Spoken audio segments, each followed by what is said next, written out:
hear me? I can't tell if it's loud enough. Welcome to the first ever criminal justice teach-in. We're thrilled. We had multiple RSVPs that we had to turn away because we thought the house was going to be packed, but if people show up late, we'll fill them in quickly. The goal of today is to provide you all with some real-world knowledge directly from those who've experienced it. We also hope to pass on some tips for employment in the field of criminal justice.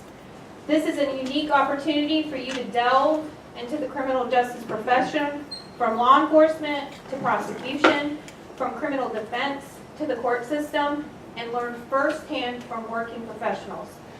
First and foremost, please turn off your cell phones. We would like to offer our full attention to our speakers. They've taken time out of their busy schedules to be here to talk to you, and we don't want to interrupt them. Today couldn't have been made possible without the following criminal justice professors and staff in our fantastic criminal justice administration. Some of these people you've never even met because a lot of you have taken classes online, so I want to recognize them so that you all can see their faces and talk with them if they're here on the break. Professors Chastity Branham, come right in. Professor Gary Connolly. Professor Ray Ober. My awesome assistant, Allie Klein. Christopher Yanis. Our Associate Dean, April Robinson here. And now it's my pleasure to welcome the President of Polk State College, Dr. Eileen Holden.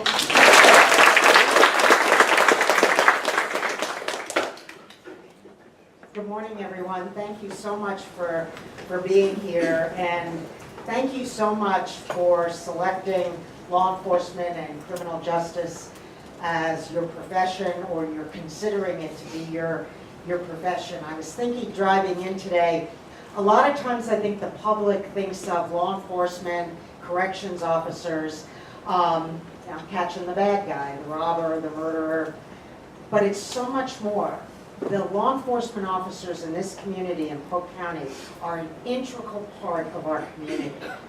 Whether they're the Winter Haven Police, the Sheriff's Office, Lakeland PD, Haines City, they care about each one of us and our safety. And I think it's such a noble profession. It's a dangerous profession, though. I often tell our students, our nursing students, you're in a job where it's life or death. You make a mistake, somebody dies.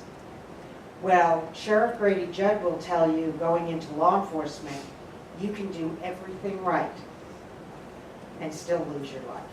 And for that, I don't think there's anything we can say except thank you for choosing a profession where you put yourself on the line, and it could be something that is not your fault. Our county is great. We have a great relationship with the Sheriff's Department and all of the municipal law enforcement agencies. Our Law Enforcement Academy, our AS degree, and our bachelor's in criminal justice. And wherever you are on that spectrum, I really encourage you to work with us toward getting your bachelor's degree, because that will give you options in a great profession. So if you're like me and couldn't get over the first hurdle on our obstacle course over there, there's a lot of other opportunities within law enforcement as well. But if you didn't choose this profession, our society would be in very deep trouble. And we appreciate that, and you have our utmost respect, utmost gratitude.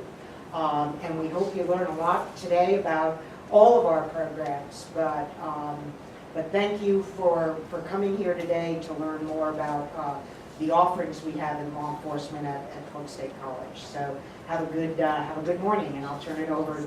I always, when I introduce Chris, I always get sergeant. What do I get mixed up? Lieutenant and sergeant mixed up. So I'm either giving her a promotion or a demotion. I never get it right, but it's sergeant. But Chris says, if you make a mistake, would you say captain? Don't go the other way. So Chris has been just a phenomenal addition, and of course, Captain Mann and all of our folks who are over at our Law Enforcement Academy. We just thank you so much, Sergeant Shea.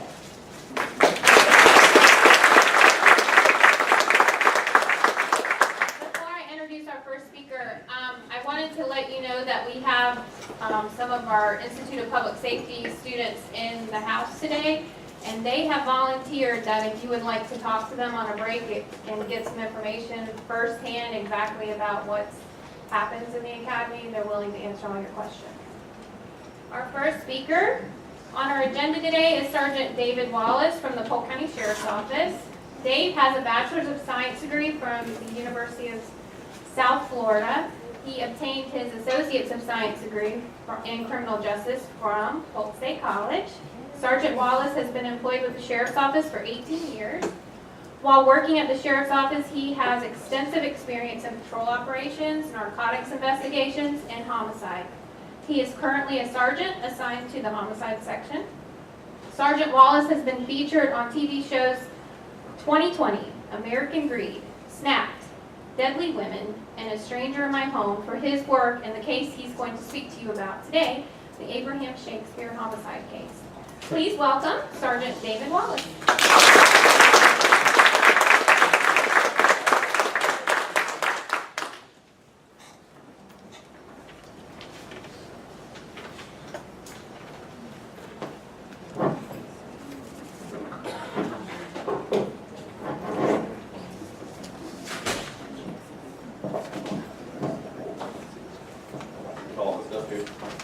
Hear me? Yes, sir. Okay. How's everybody doing this morning? Good.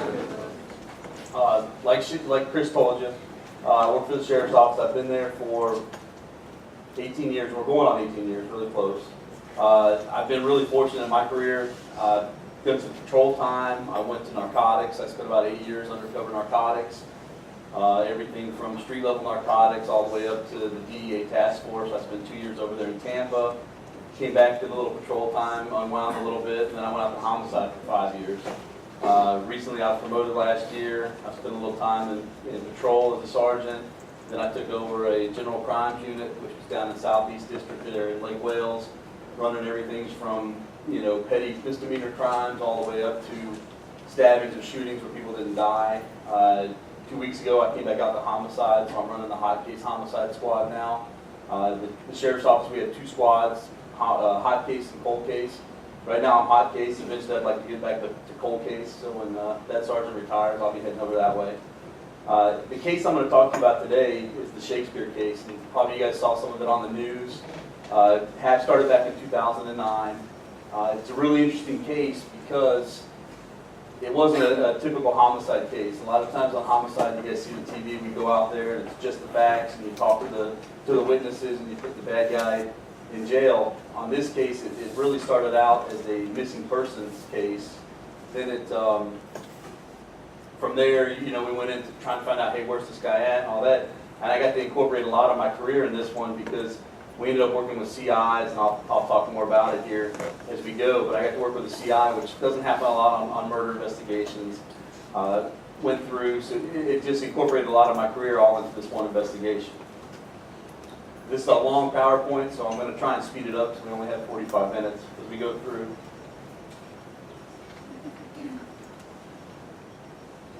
Like I said, it started, Abraham Shakespeare, for you guys that don't know about it, he won the lottery. Abraham was pretty much uneducated, he was illiterate, he worked menial jobs. I don't think he ever made more than probably $7 to $10 an hour. And in 2006, he gets lucky and he hits the lotto. And he wins $30 million. He takes the lump sum payout, comes out to somewhere around $12.6 million. So he's living pretty large there for a couple of years. And then in 2009, we end up him being reported missing. So before I get into it, I'm going to go through and show you some of the people that are involved and tell you who they are. This is Abraham. He was reported missing in 2009. That's when we get the case. Told you how he won the lottery and all that. Some of this stuff is going to be more in detail because this PowerPoint was set up for the prosecution, and We actually used some of it in court. The next one's going to be Dee Dee Moore. That's actually our suspect. Dee Dee, by all outwards account, I mean, she was my age. At the time, she was 38, so she's about 42 now. Dee Dee was white lady. She had a business. She ran a couple businesses. They were all kind of temporary business for medical care. She would provide nurses and different things, so a staffing company. She seemed to have money from outward appearances. She was driving around in nice cars. I think she had a Hummer. Prior to that, she had some other nice cars.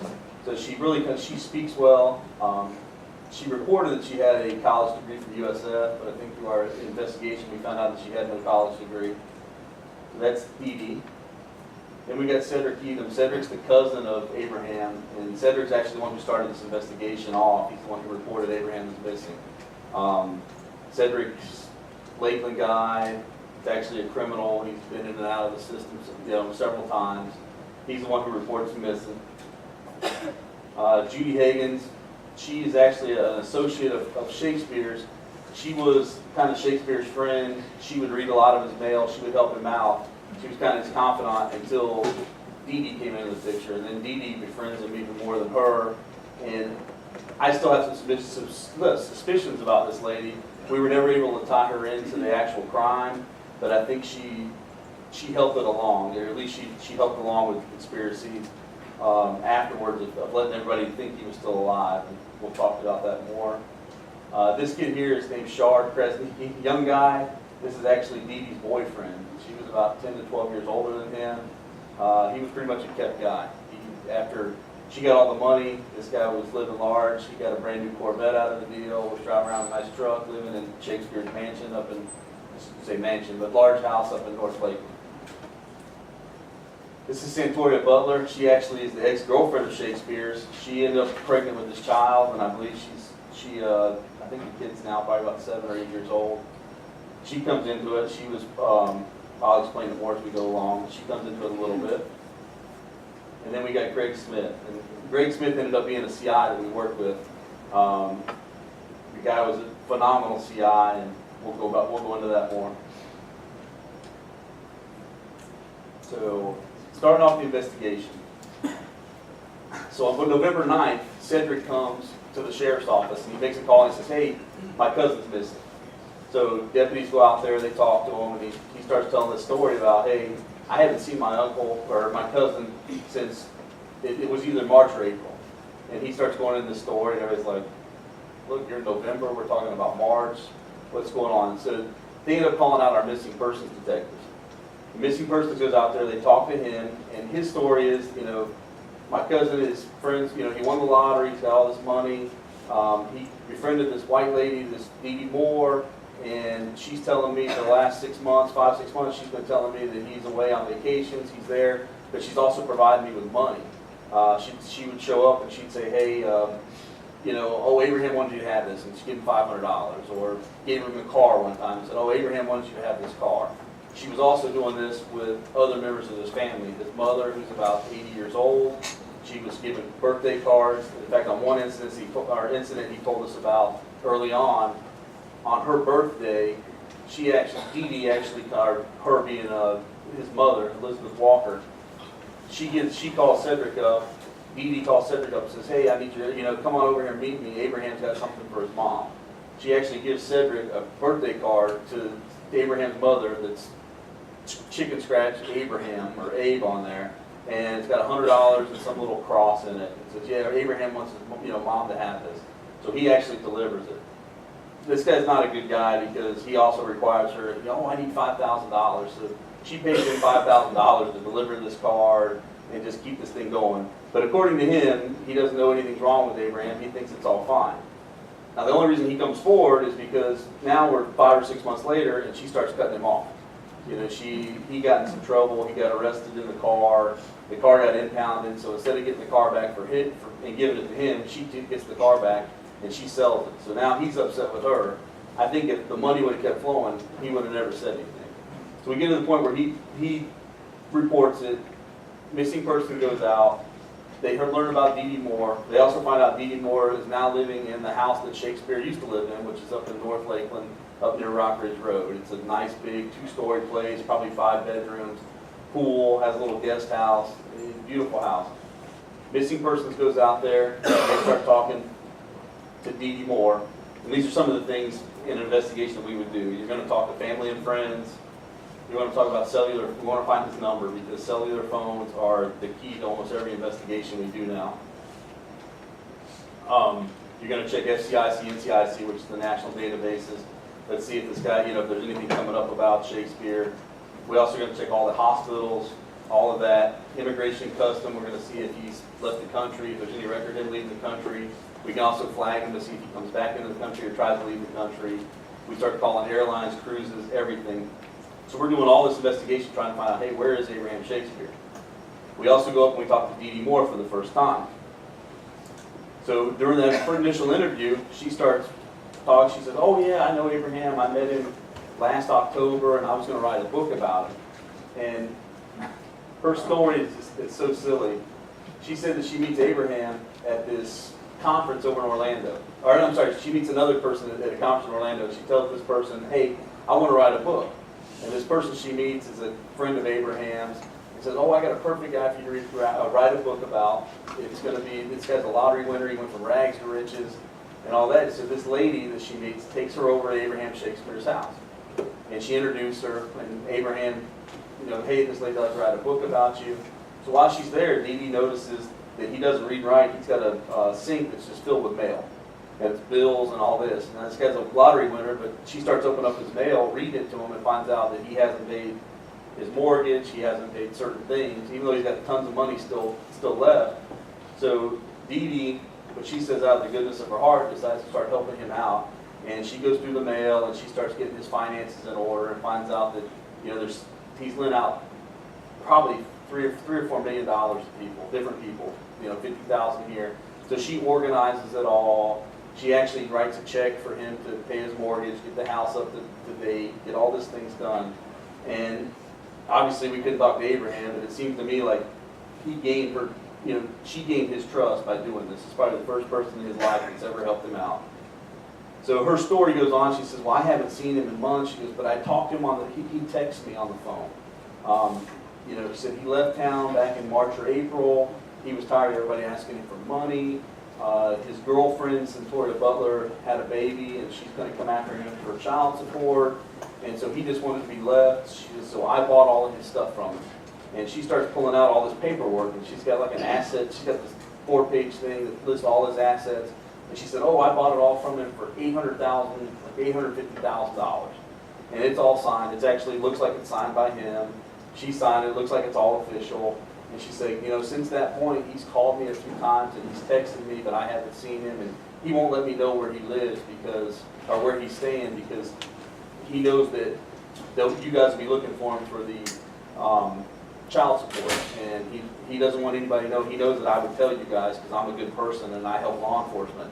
So he's not letting me know, but he'll text me every now and then and tell me to look after his mom or do this or that. So that's actually, that initial interview is with missing persons. This just goes on about it. It's with missing persons, and they start realizing, hey, there's a little more to this. It also has got the potential of being a big media story. So the higher ups decide, hey, why don't we give this to the cold case homicide unit, which I was a part of. It was me and Detective Dave Clark, Detective Chris Lynn, and Dusty Kendrick at the time. Said, you guys, you four, drop all your other cases. We want you to work on this exclusively. We don't know if this guy's missing. We don't know what's wrong. But the whole story doesn't seem right. So we get involved right away, and we start talking. The first thing we're going to do is we're going to talk to Dee Dee Moore and get more information. So Dee Dee, she wants to be cooperative. So we call her and say, hey, we'd like to talk to you. I'll come down to your office. And she comes down, and I bet you we talked to her the very first week. Every night she would come down, and she would just sit there and talk to us for hours. And she told us, oh, these are all the text messages. She'd hold her phone out. Here's the text message I got from him, and it would, make sure my mama okay. Just different, all these things. And so, of course, we get the number. We start doing our backgrounds. We're like, okay, we're going to order all the phone records for his phone. We start trying to ping his phone. It's showing that it's off. We're getting his phone records. We're getting her phone records. And all this stuff takes time. We're sending it to these companies and all that. In the meantime, she's telling us, well, look, and she'd start texting him, and she'd try and send a text to his phone. As soon as I hear from him, I'll let you guys know. In the meantime, between talking to her, we're actually going to all his friends. I mean, he knew a lot of people in Lakeland. Everybody was taking advantage of him. Nobody's seen him. Dee Dee's telling us stories. Well, the last thing I knew, he was in Orlando with some girl. We started hunting all these different stories down. So we get a couple days into it, and then Centoria Butler, the woman who has his child, she calls us up. She says, hey, I need to talk to you about this investigation. And she says, she comes in and she says, hey, this Dee Dee lady, she offered me a house. It's about a $250,000 house. She said, if I would tell the police that I have seen Abraham recently. We're like, okay, now it's getting really interesting. So we tell her, look, I want you to go ahead and go along with it, but we want to record any phone calls you have with her. So she actually calls and sets this whole thing up. Dee Dee's like, yeah, just tell them that. I'll give you the house. You know, got a beautiful recording with her. So we get that all on tape, and then we interview Dee Dee again the next day. This all happens on the 15th. So the 16th, we call her and say, hey, we really need to talk to you. Do you mind coming in again? Oh, no problem. So she drives. When I say she comes to our office, she comes from North Lakeland and drives about 45 minutes to our old office, which was in Bartow at the air base. She comes in, anything to help you guys detectives. I'll do anything you guys need. So she gets in there, and as we're interviewing her, we're like, hey, do you know who's Centoria Butler? Oh yeah, that's Abraham's ex-girlfriend. That's his, you know, she's got his kid. She's the one who I told you wanted to get all the money for all the child support money from. And I said, well, and we're sitting there talking to her. Well, is there any reason she would lie to us if she said she saw Abraham? Oh no, she would never lie to you. So then I said, well, she called last night. She called Lakeland Police Department, and she said that Abraham was outside her window. She actually called the report and said he was trying to break into her window. And when the cops got there, I said, this tall black male ran off. We think it might be Abraham. All of a sudden, she starts crying. Dee Dee does. She starts crying. Oh my God, thank God this is over. This is just crazy. And she grabs her phone out in the interview room, and I've got it all on videotape. And she calls Centoria, why didn't you tell me you'd seen Abraham? Oh my God. And this whole big thing's going on. I'm trying like hell not to laugh. I mean, I'm like, me and my partner Dave Clark are like, oh yeah. She's like, so this thing's over. And I said, well, it's not over yet. I said, we still need to see him. I said, well, it looks pretty good for you. It looks pretty good that he's gonna turn around. So about that time, we started getting in all these cellular phone records. So I started going through the cellular phone records, and if you guys don't know, I mean, it's always on TV. They talk about you can get tower activity. We can find out who's called who. We don't get content of the conversations, but we get where their towers are at. And you can pretty much locate somebody. If you're hitting a tower, it'll tell you what sector it's hitting off of. There's usually 3 sectors on a tower, so we can know if the tower's here and it's sector 1, we know that call was made somewhere in that area, probably out to, maybe even up to 10 miles, but usually 2 or 3 miles, because there's going to be another tower and all that. So it gives us a general idea of where these people are at. So as I'm going through his cell phone records and her cell phone records, he has, before April 5th or 6th, and we'll talk more, there'll be more in the PowerPoint, but before April 6th, he's basically on his phone from the minute he gets up till the minute he goes to bed, Abraham Shakespeare. Hundreds of calls a day. I mean, it would drive me crazy. Then all of a sudden on April 6th, the calls go down. There's no outgoing calls, but he's got a few incoming. None of them are answered. You can tell by the duration of the call. And it dwindles down. And he actually has no use after April 6th. The only time he has any contact that actually shows that there's been any pick up between two with any time on the call is between his phone and Dee Dee Moore's phone. So I'm looking at her phone, I'm checking all these towers, and I start finding out, on this down 828, there's a phone call between the two. And I look at their towers, and I'm like, well, they're using the same tower. They're hitting the same area, so that's kind of weird. Go to the next call. Oh, they talk again. Well, but it's the same tower again. I go through again, same situation. A couple days later, there's a call between, same towers, hitting in the same area. Keep going on, here's another one. So I'm going through all these calls, and I'm like, every single call, anything having to do with Abraham's phone, that if we can actually confirm somebody picked up, is with Dee Dee Moore And every time it happens, they're off the same tower. I'm starting to think to myself, she's got his phone. There's no way this guy, he's not calling anybody else but her. So then I get to this call, and this is the one that really gets me. You got a telephone call from Dee Dee's phone to her son. And then about 8 minutes later, you got a call from Abraham Shakespeare to her 14-year-old son. And they're both hitting off the same tower. They're all in the same location. And I'm like, she's got to have his phone. There's no way, this Shakespeare guy doesn't even know who her son is. And he's going to call the same time from the same place. So with that information, we got the same, we got Centurion Butler, who's done this, been offered a house. We got all that on calls, or all that recorded. I'm getting all this stuff from the cell phone companies. At the same time, we're ordering financial records. So we're starting to see money that's moving from Abraham Shakespeare to Dee Dee Moore and to her companies. And we're trying to track all that down. So we decided to call her back in and maybe get a little tougher on her. Up to this point, we really haven't been tough on her. But this time, we're going to be a little tougher on her on the interview. So we started off just a nice casual conversation. Hey, Dee Dee, have you heard anything from Abraham? No, but oh God, when he does, I'm calling you immediately. And we go through, we talk to her a little about her financial stuff, and then we get into the stuff about Centurion Butler, and she keeps saying, oh, well, if Santoria saw him, then darn it, he's there. She's not going to lie. She's not a liar. She would never lie about this. She goes on to that. So then we start talking about the cell phone and all this. And so then all those maps I showed you, I had them nice and blown up and laid out. So I started laying them out. I said, well, here's all the contact we have. I said, every time he uses his phone, he's calling you. I said, he doesn't call anybody else but you.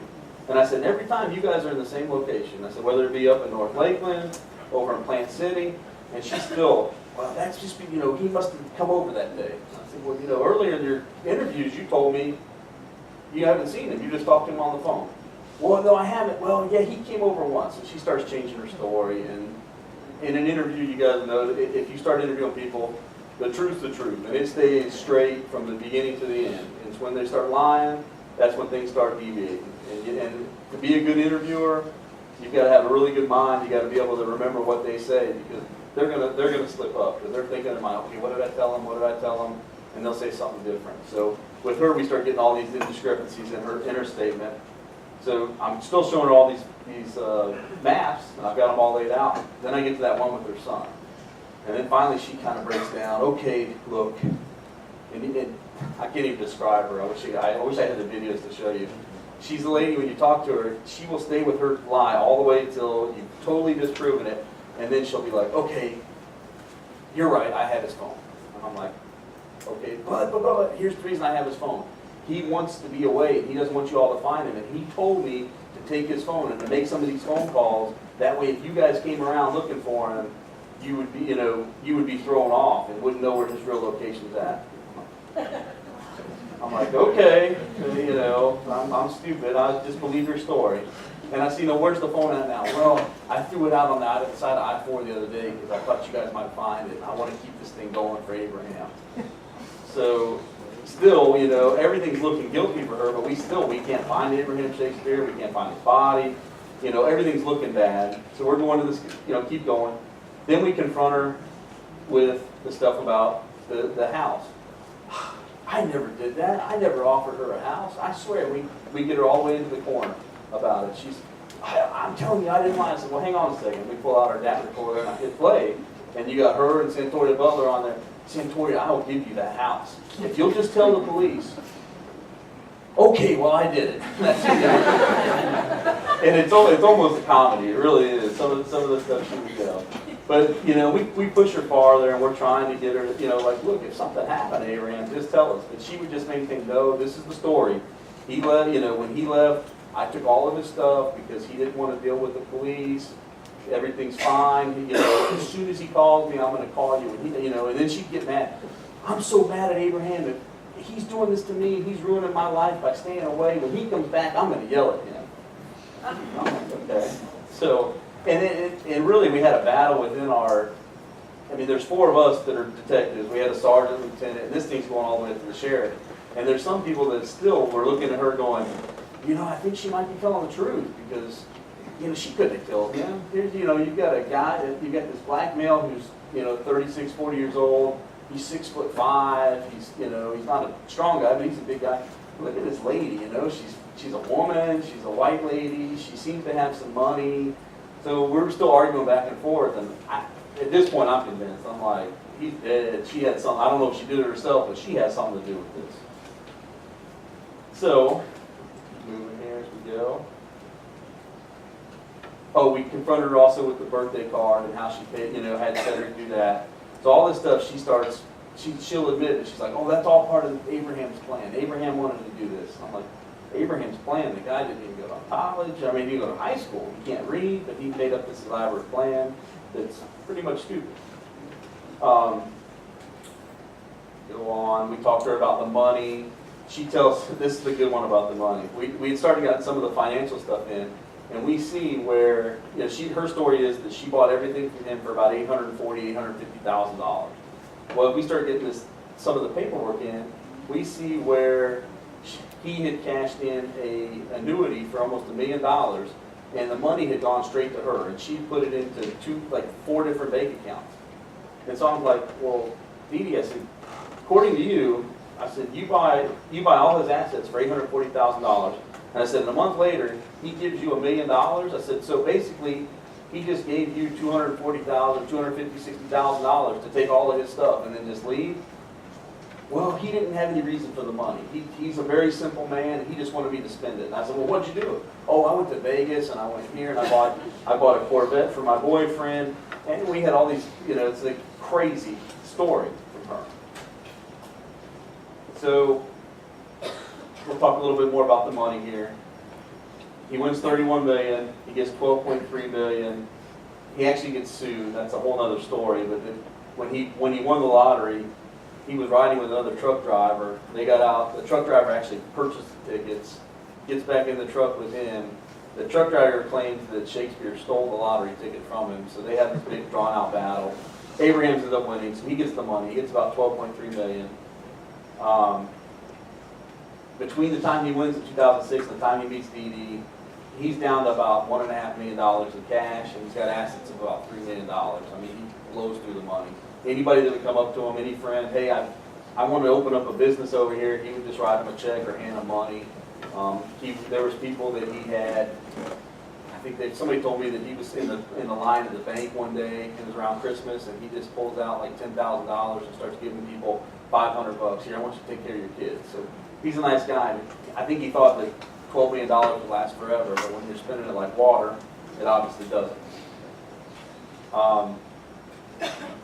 This is just more into the financial stuff, and I'll tell you more about that as we figure it out. All this money's liquidated. What we start learning, the basic gist of the money, she says she pays $840,000. She's got paperwork that shows now all the money that's owed to him on this asset purchase agreement she shows us. He had given money out to buy houses. There were probably 10 different houses, personal loans to different people. So according to this asset agreement, there's about $3.5 million worth of assets that he's got that's owed to him. He's supposed to be collecting money for these houses, money on the personal loans. There's cars involved and all that. So now she owns it. She says she's paid $840,000, $850,000. That's the first thing. Then we find out that on April, this happened somewhere around February or March, on April 2nd, she actually has Abraham sign a power of attorney. It's actually through Judy Higgins, the other lady I showed you. Now, Dee Dee and Judy have become friends, and Judy is now helping Dee Dee collect on these assets, going around and collecting money from all these people in Lakeland that have been borrowed. Well, then she's got a power of attorney where Shakespeare has signed it over to Judy to collect money, and she said, well, this is the power of attorney because we had to get that because this is all part of his plan to go away, and he wanted us to take care of everything. So she's got all this paperwork in line, all craziness. As we're going through, we're getting more financial, the $1 million, and the way the $1 million happened is he had an annuity over in Tampa. It's about $1 million. She cashes it out, and this is the best one. She cashes the $1 million, she brings it over, and she forms an LLC company called Abraham Shakespeare LLC. So she takes that $1 million, puts it into an account for Abraham Shakespeare LLC. We get the paperwork from, I think it's Bank of America, and it shows all this paperwork saying Abraham Shakespeare LLC, it's Abraham Shakespeare, Dee Moore, and Judy Higgins are actually those two are the only ones that can sign, but Judy Higgins is there as a representative, and these are meeting minutes that this is our company, we're putting this money in here, and these are the only two signers on the thing. This happened somewhere, I want to say somewhere in February, March area. So all the money goes into an account for Abraham Shakespeare LLC. Then we get some more paperwork from Bank of America that says it's another meeting minutes, and the meeting minutes say, this is to inform you that Abraham Shakespeare has been taken off the account because he's under investigation from the IRS. And so that's turned in a week later. Well, immediately after that's turned in, all of a sudden $250,000 is taken out of that account and put into one of her business accounts. Another $250,000 is taken out and put into another business account. Another $250,000 put into her boyfriend's business account. All the money's just drained. And this happens towards the end of March. So all of a sudden he goes missing in April. The financial stuff's not very good. I want to get good stuff. She also gets, these are some of the houses she ends up getting, how she signs them over. So now we're just starting to develop basically motive. Before we're wondering, well, if she did do something, why'd she do it? Well, now we find out she's basically stolen everything this guy's had. She's living in the house he lived in. She's driving the cars he used to have. She's got all the money. So now we're starting to see motive of why she would have done it.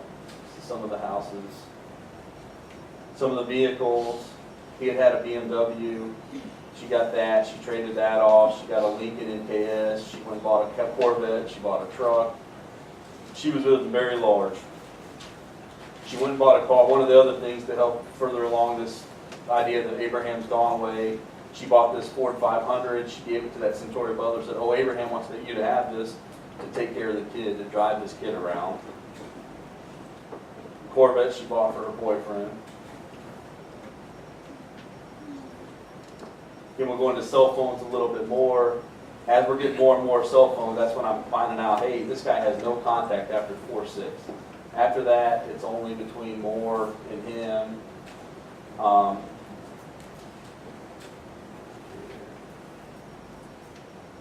So we start putting the timeline together.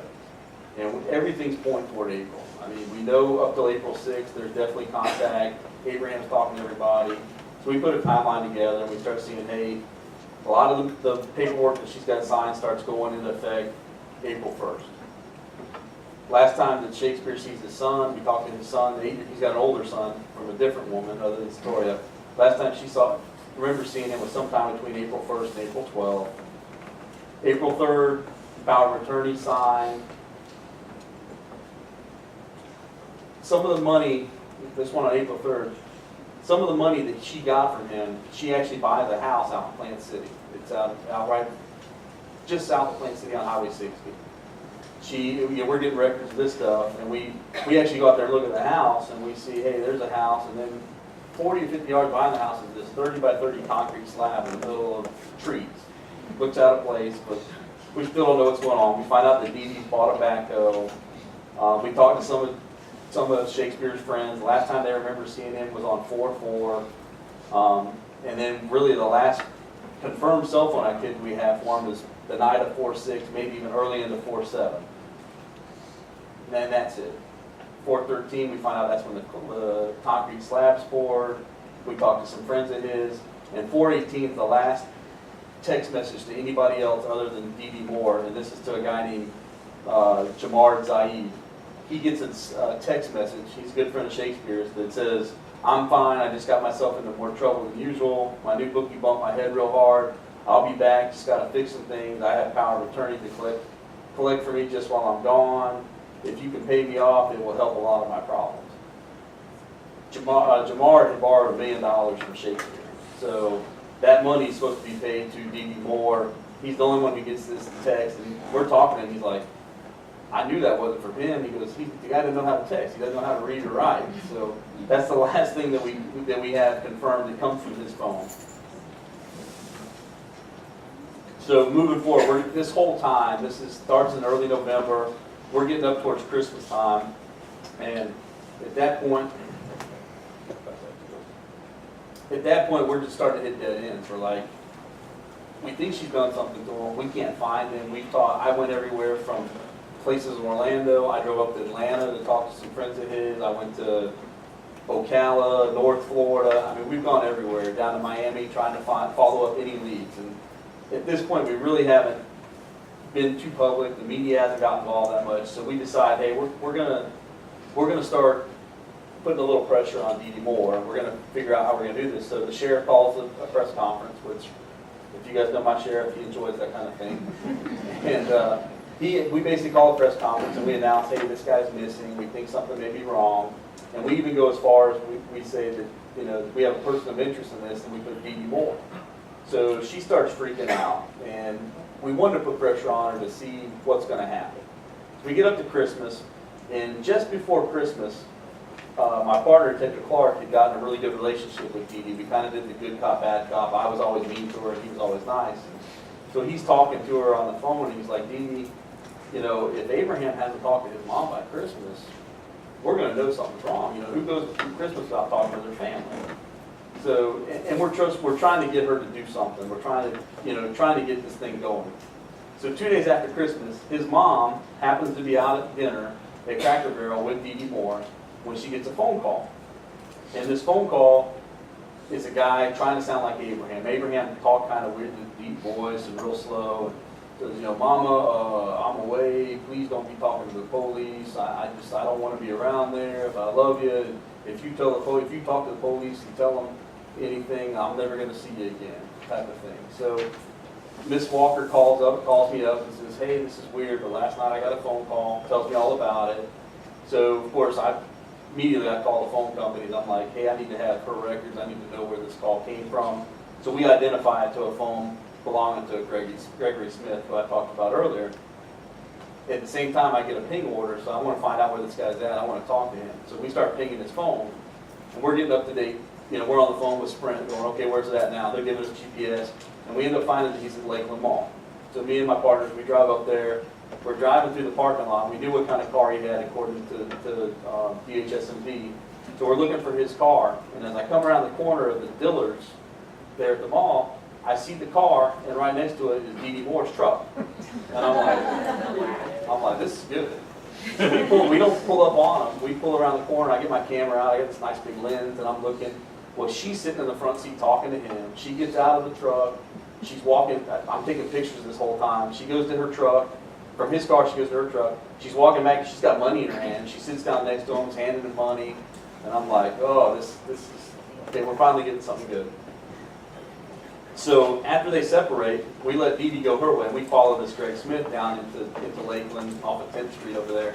And we end up pulling him over, and I'm like, hey, you know, I think you might want to come talk to me. So he agrees. He comes to our office. We end up interviewing him, and I basically tell him, look, something's going on here. And I said, you can either be on my team or her team. And I said, I guarantee I'm going to win. So he agrees. He's like, look, here's the deal. He said, I owe Abraham $60,000. He let me buy a house. It's one of the properties we were finding out about. He said, Miss Dee Dee came to me about 2 weeks ago and told me how the police were looking for Abraham. He said, Abraham's a friend of mine. I've known him for years. And she solicited me to help her basically let Abraham be away. Told him the same story that she had told us, that, hey, Abraham wants to be away, doesn't want the police to find him, doesn't want Centauria. So, and she also tells Greg, if you help me out, then you don't have to pay your mortgage. You know, everything will be good. So there's a little bit in for him, and he thinks he's helping out Shakespeare. And he says, look, I'm all in with you guys, whatever you want. I said, okay, well, you're going to start working with us, and you're going to tape every conversation, everything that happens with Dee Dee Moore from this point on. You know, I want to know about it. If she calls, you call me. If you're going to meet with her, I need to be there watching. I want to put a recorder on you and all that. So from that point forward, Greg Smith is our ace in the hole. He's right there. He's our in guy. Sheriff goes back on TV, talks a little bit more, you know, puts more pressure on Dee Dee. So things that lead up towards the end, Dee Dee calls him one day and says, hey, you got to meet me. So we get out there, we scramble, we get him all wired up to record the conversation. She meets him up by the Lakeland Mall again. She says, hey, look, you need to come with me tonight. I need you to help me out. She's like, what do you need? Well, just meet me here a little while. So we follow her. She goes to Best Buy. She buys a computer and a printer and all this. She comes back and meets Greg Smith again. And Greg ends up they get him to go into a hotel room right there at I-427 or I-498, where she takes him up to the hotel and she types out a letter from Abraham Shakespeare to Elizabeth Walker, his mom, explaining how he's away, that he's upset that she's talking to the police, that he may never come back, and all this. And then she tells, Greg, hey, you need to go deliver this to his mom's mailbox. Of course, we're listening to this whole conversation. We've got it all on tape. When he goes, we actually let her drive him over. He goes and puts it in the mailbox. We retrieve it later on as evidence and all that. So that's going on. She also, some of the other things she does, I know we're getting shorter here. Some of the other things she does, she tells, and she's still maintaining the whole time with Greg and with us that Abraham wants to be away, the same story that she's doing. Well, as we put more pressure on her, now the Ledger's getting involved. They're starting to run stories almost every day. Where's Abraham Shakespeare? What's going on with this?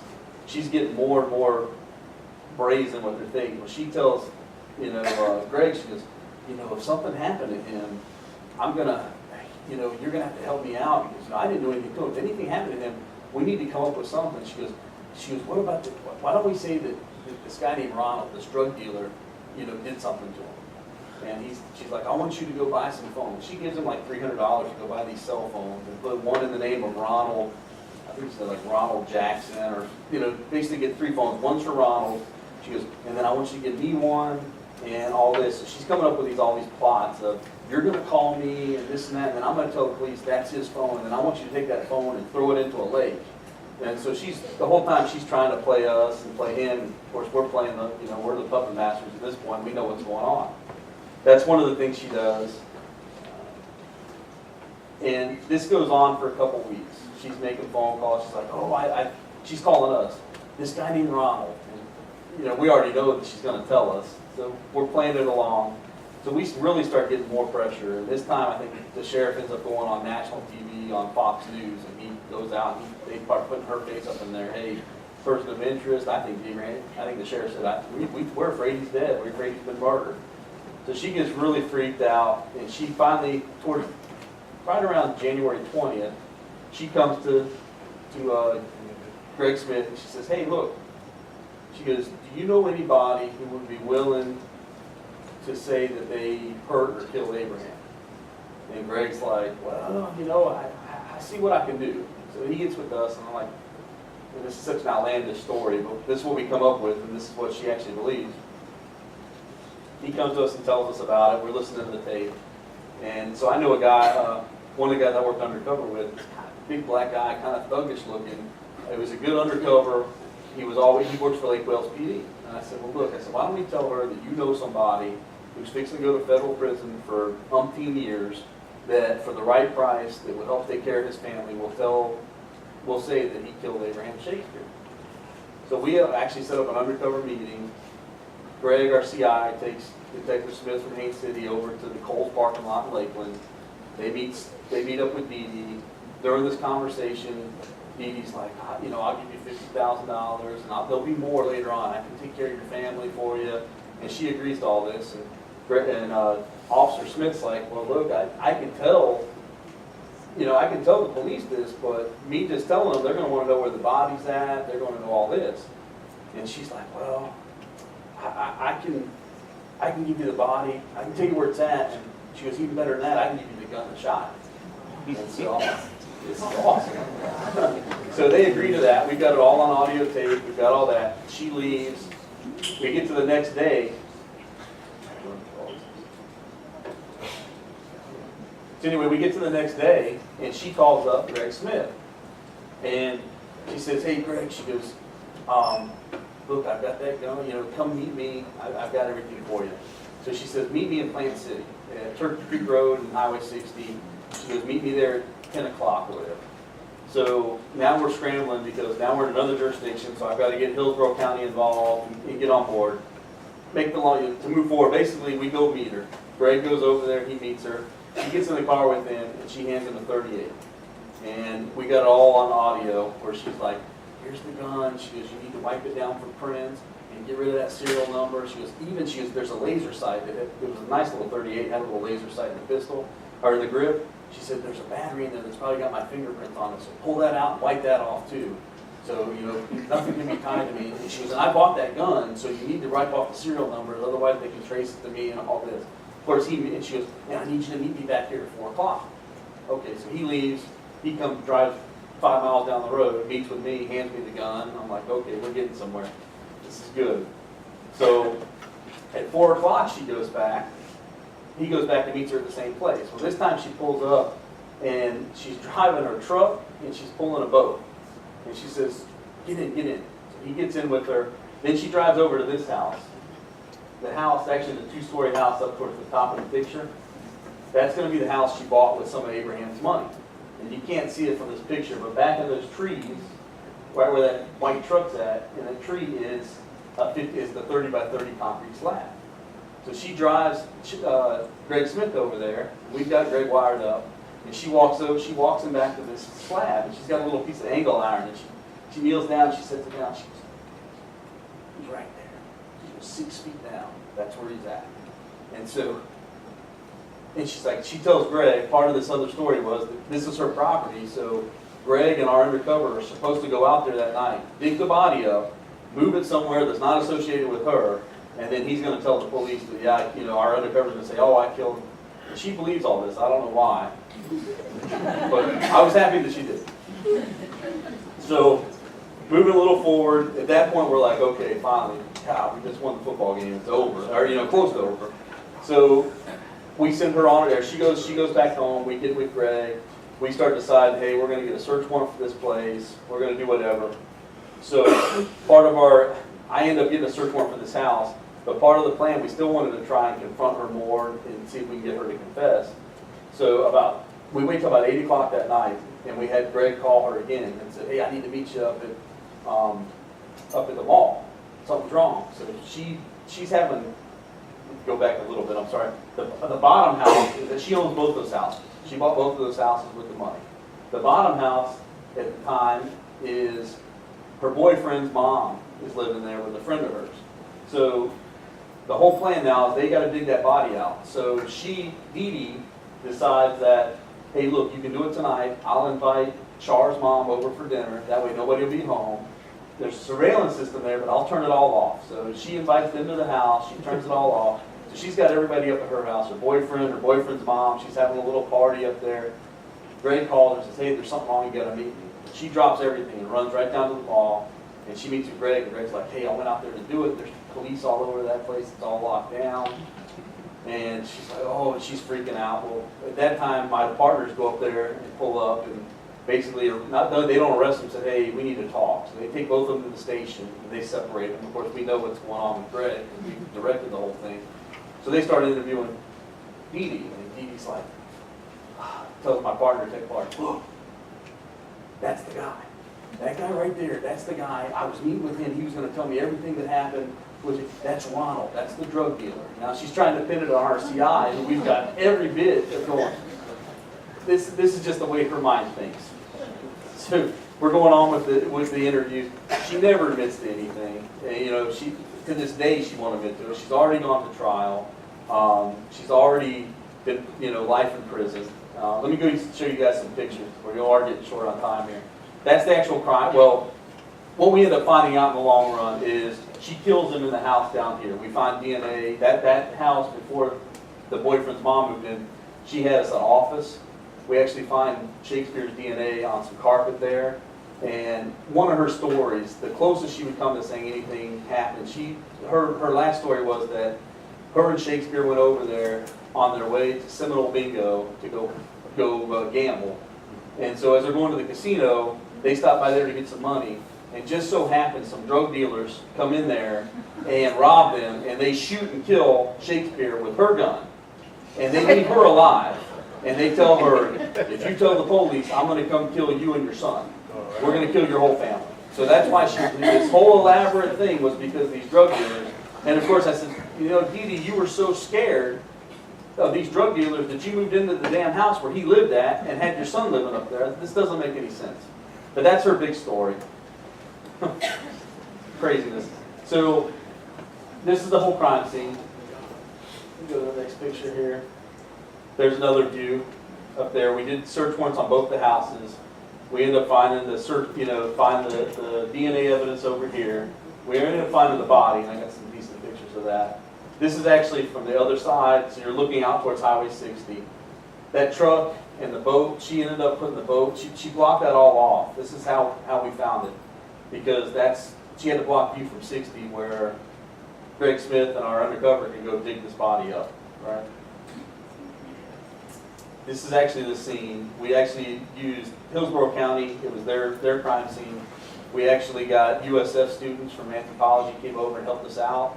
We started doing this. It looks like something out of Egypt where you're doing excavation. So we started digging down. Basically, we're going 2 inches at a time. We're sifting all the stuff to make sure we don't miss any evidence. If you look at this, the soil variance, everything looks the same except for that one spot. Well, it's actually the exact size of the backhoe that she used to dig the hole to bury his body in. So we know we're in the right place. These professors at USF are like, oh, there's definitely something down here because you see the soil variation and all that. And that right there, when we get to exactly 6 feet 2 inches, we come on to Abraham's Lake. And now remember, she says it's 6 feet right down here. These are actually signed, these are actual photos at the scene. That's where we find him. He almost was like a mummy. So usually people decompose, but now he's 6 foot down. He's all protected. It basically looked like a mummy. It looked like mummified. Pretty neat. Actually, bullet hole. She says he was shot in the chest. This was all during the alleged robbery. Some of the findings, we found that we were able to match up the gun that she gave us with the projectile that we found in his body. We found his DNA. That's basically in all her stories. Go along. Like I said, I interviewed her probably 15 times. After we found the body, she still continued to want to cooperate. As we're doing the dig, she had already said she wanted a lawyer. Then she called and said, I need to talk to you guys. I want to tell you guys the truth. So she actually drove to Hillsborough County where she was interviewed by me and a detective over there for 3 hours. And she came up with every story that her attorney killed him. She even went as far as to say that her 14-year-old son shot and killed him. But she would change it every time. She, when she said her attorney did it, I'm talking to her and I'm like, well, that's a really good story. I said, but unfortunately, and I was bluffing her. I said, I've got a video of your attorney over in Daytona Beach that night when it happened. And you can see her, she would like drop her head and you can see the hamster in her head spinning. It was the drug dealers, dang it, I'm telling you, it was the drug dealers. Obviously, we actually ran out of time here, but this is the whole case. And she ends up going to trial. We had a good 2-week trial over in Tampa that was broadcast on court TV or whatever. And she still to this day maintains that she's innocent. It was just a great case. It's an interesting case. All the TV shows have come down and done the interviews. And I'm sorry I had to put it down short. There's a lot more to it, but I gave you guys the gist. It's been a pleasure talking to you guys, and I'll be available if you guys want to talk about it or have any questions. If anybody's got any questions, I'll take them now if you want. Did she have any criminal history prior to this case? Yes, she did. And it was very limited, but she was a con artist. She had actually we ended up finding out that several years before, she reported being abducted by some Hispanic males and carjacked and all this. She said she got thrown in a ditch on the side of the road, tied up and all this. Well, it ends up that it was an insurance fraud for the car that she had stored up in somewhere north of Tampa. So she had that. She also is a suspect in an arson in which a business she was at, she burned the building down. I don't think she was ever charged with that. Her whole life's a fraud. Anybody else?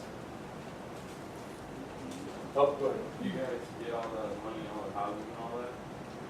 Well, it's actually just recently, I think, when his kids were actually appointed a guardian ad litem and given an attorney locally. She still maintains that that's her property. Even after she got found guilty and everything, she had an attorney that was fighting for it.